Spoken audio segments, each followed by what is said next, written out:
welcome back to my channel. This week we are doing another 3-ingredient, I suppose 4 if you count the bitters, cocktail. This one is a real kind of Prohibition classic. Now, as far as the timeline goes for this, it's a little bit hazy as it can be with these things. The name of the cocktail is the Affinity. It's an equal parts cocktail, very simple. So we're going to need 1 ounce of Scotch, 1 ounce of, I'm going to be using punt, which is like a vermouth amaro blend, or you could just use sweet vermouth, and then 1 ounce of dry vermouth and a dash of bitters. I'm using an orange bitters. You could use Angostura if you'd prefer. And we're going to be stirring this cocktail over ice. Now, I heard that this was popular in the 20s, but I did also see reference to this cocktail from as early as 1907, I think.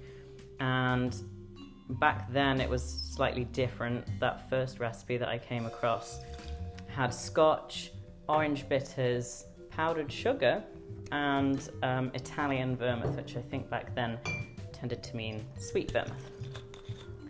So this is kind of how we're gonna make a play on it today. And I thought it sounded like an interesting combination. I'm always looking for a Scotch cocktail because I have this bottle of Scotch and I don't like Scotch on its own. It's not really my cup of tea. So I'm looking for ways to use it. I'm sure there'll be some people who think that's sacrilege and I should just drink it as it is.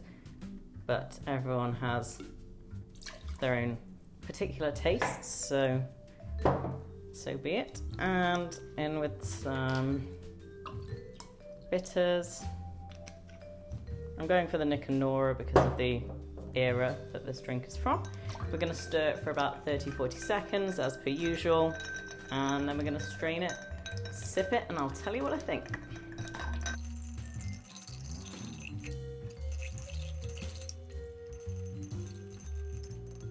Okay, I think that that's good on the stirring.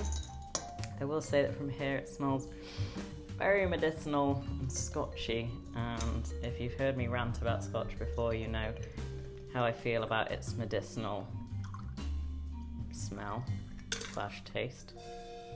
Okay, you could garnish this. Garnish it with an orange peel maybe. You could probably also go for a lemon peel. I don't think that would do any harm. And ooh, yes, very scotchy on the nose. I'm surprised that, given that it's equal parts, we're not smelling more of the punt, but it is what it is, I suppose. And let's give it a taste. Cheers.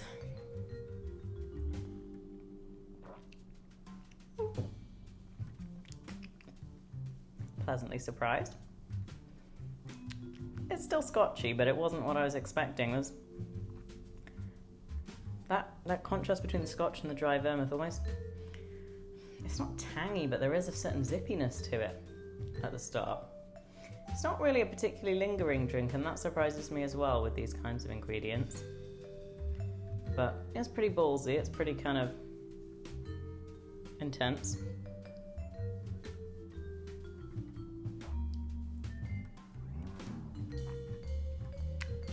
Yeah, there is a certain sharpness.